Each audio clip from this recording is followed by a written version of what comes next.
Welcome to the Salado United Methodist Church Lectionary Bible Study. We use the Revised Common Lectionary, and the text that I usually teach from is the New Revised Standard Version of the Bible.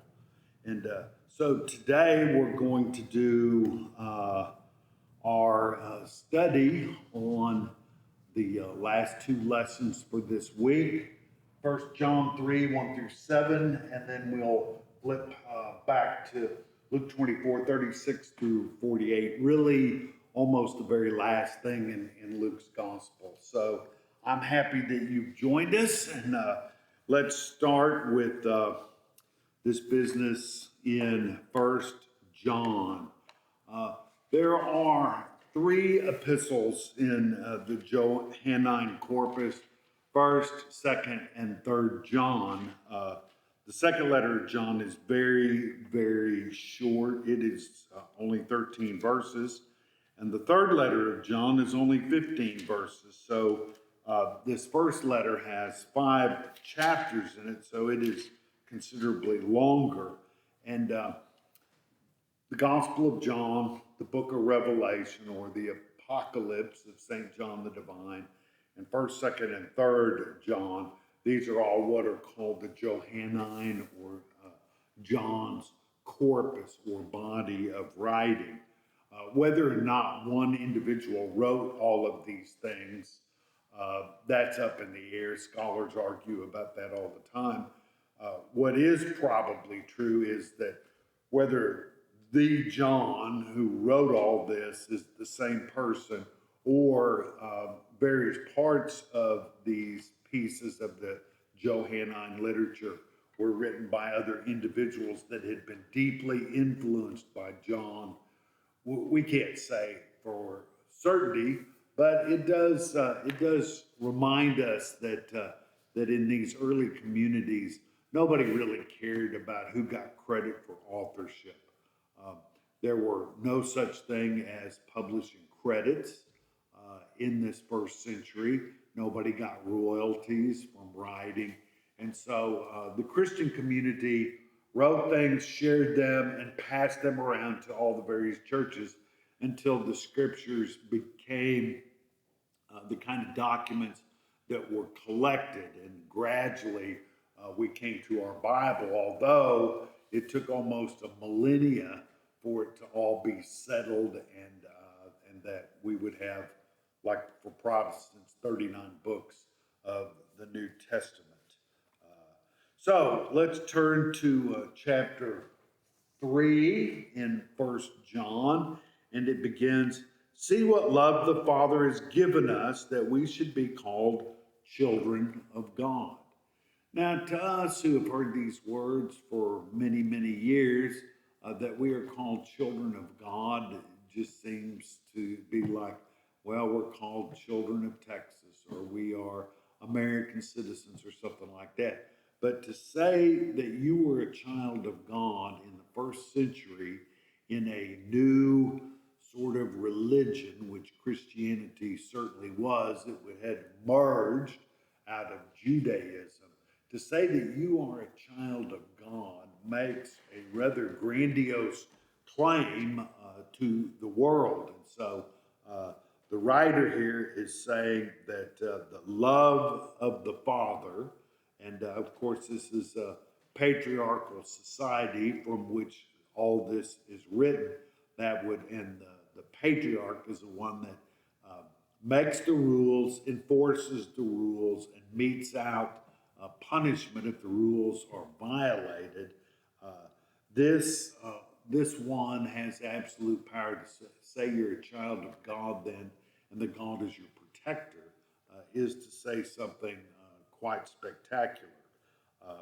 We should be called children of God, and that is what we are. And so he's making this statement. The writer is claiming that the love of the Father has given us, that we should be called children of God, and that is what we are, he says.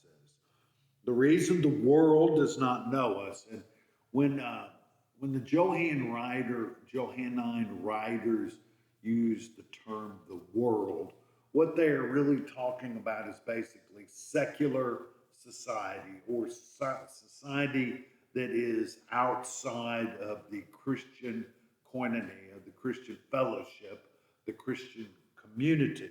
The reason the world does not know us is that they did not know him. And when he writes, did not know him, he's saying, did not know Jesus.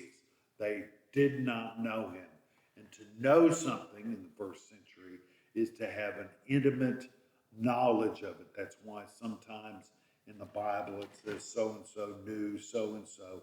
It means that they had some kind of relations, and a child would be born of that. That's what kind of intimate knowledge this idea of know is. So they did not know him.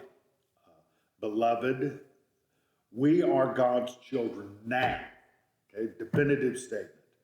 What we will be has not yet been revealed. Okay, we're God's children right now, and as we grow in grace, we do not know what we will end up being, but it's going to just get better and better and better as long as we stay as children of God, or God's children.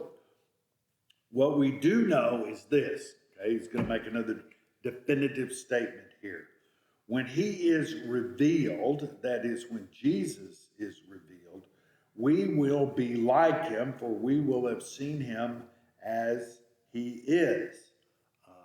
So to be able to see Jesus will give evidence and proof of what he is like, so that we might imitate him. And you'll remember in Paul's letters, Paul often talks about the imitation of him, or sometimes we talk about the imitation of Christ. Thomas Kempis in the Middle Ages wrote a very famous book that was called The Imitation of Christ, and it was a way to help people deepen their faith and deepen their spirituality. And all who have this hope in him, in Jesus, purify themselves just as he is pure. Okay? To be pure means to be without blemish. And so we hope, those who see Jesus, are those who hope to purify themselves as Jesus himself is pure.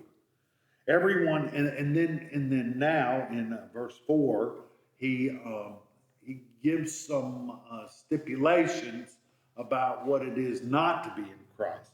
Everyone who commits sin is guilty of lawlessness. That is, they disobey the law. Sin is lawlessness. In other words, if you obey the law of God, of course, this is what it's saying, then you remain without sin. You know that he, Jesus, was revealed to take away sins, and in Jesus there is no sin. If one is authentically in Jesus, then one will not sin. No one who abides in Jesus sins. No one who sins has either seen Jesus or known him. Now, most of these are pronouns, he, him, and so forth. I've been substituting the word Jesus to make it a little easier to understand about whom this writer is referring when he uses these pronouns. And then in verse 7, he starts little children. It's a term of endearment. It's like calling your spousal unit honey or dear or sweetie or something like that. Little children, let no one deceive you. Don't be tricked. Don't be fooled. Let everyone who does what is right is righteous. And that word righteous also means justified by God. Just as he is righteous, just as Jesus is righteous. Everyone who commits sin is a child of the devil, for the devil has been sinning from the beginning. And the text goes on to explain all that kind of business. So really what this is an admonition to people in the church to hold their heads up high and recognize that they are sons and daughters of God. They are children of God. And because they are that, They have a reason to march forward into life as those who have been claimed and redeemed and are now guided by God Himself. Let's turn back then to chapter 24 in Luke, and the context of this lesson that we have here today is pretty important. The context is simply this. It's the walk to Emmaus. The walk to Emmaus is, as we recall, is Cleopas and his companion are walking from Jerusalem to Emmaus on the night of the crucifixion. And Jesus joins these two. This is earlier in chapter 24, beginning with the 13th verse, that has the walk to Emmaus story in it. And when we get down to our text, it has already played out. But Jesus joins these two walking along, and somehow they don't recognize who he is. So Jesus is talking with them, and they said something about the things that have happened in Jerusalem that day. And he says, "What things?" And they basically say, "Are you the only person in Jerusalem that doesn't know what happened?" And they tell him about Jesus being crucified and then about his rumored resurrection that they've heard about. So on this particular day, Jesus walks along with them for the length of time that they are walking, and he opens the scriptures to them. I heard somebody say the other day that this was the greatest Bible story ever told, greatest Bible lesson ever told, when Jesus explained the scriptures to these two. And they walk, I believe it's 7 miles. And so you can do a lot of talking in 7 miles. And so Jesus opens their eyes to the scriptures. And this person had said this was the greatest Sunday school lesson ever given. And we don't have one record of it at all, except that it just says Jesus opened their eyes to the scriptures. Well, they get to their village of Emmaus, and they prevail upon Jesus to come and join them for dinner. And they still don't know who he is. They're just amazed that he has opened the scriptures to them. So what he does is he blesses the bread and he breaks it. And once he does, their eyes are opened and they recognize him in the giving and the taking of the bread.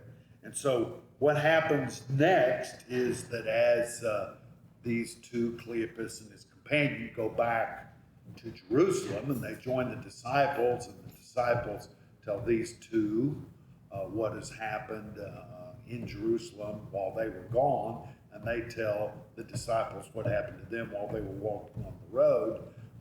Jesus comes and he is in their midst, and in a scene that's very reminiscent of the scene that we talked about last week with Doubting Thomas. Jesus tries to calm them down. He tries to settle their anxieties, and he shows them his hands and his side, and then he eats some fish with them. And Jesus does these things to make sure that these disciples know that he is not just having the appearance of being a human being, but he is actually a human being, flesh and blood. We talk about the resurrection of the body. It means that we are bodily resurrected. That is one of the articles of our faith. And so they look at his hands, they feel his hands and his side, and then when he eats the fish, it proves that he's a human being, because if he was just in the appearance of a spirit that looked like Jesus, instead of being Jesus himself, he would not be able to eat and break down the food as he digests it. So this is all a way to say, this is Jesus, the physical resurrection. And so I think that that's probably all I need to say about this text, with the exception of one other thing. He says, "These are my words that I spoke to you while I was with you, that everything written about me in the law of Moses, the prophets, and the Psalms must be fulfilled." And so this is just one other way to affirm who Jesus is to the disciples, who at the end of this gospel of Luke will go into the world and start planting churches. And that whole story is told in the next book that Luke writes, which is the Acts of the Apostles. So I'd like to thank you very much for being with me today, and I look forward to seeing you again next week.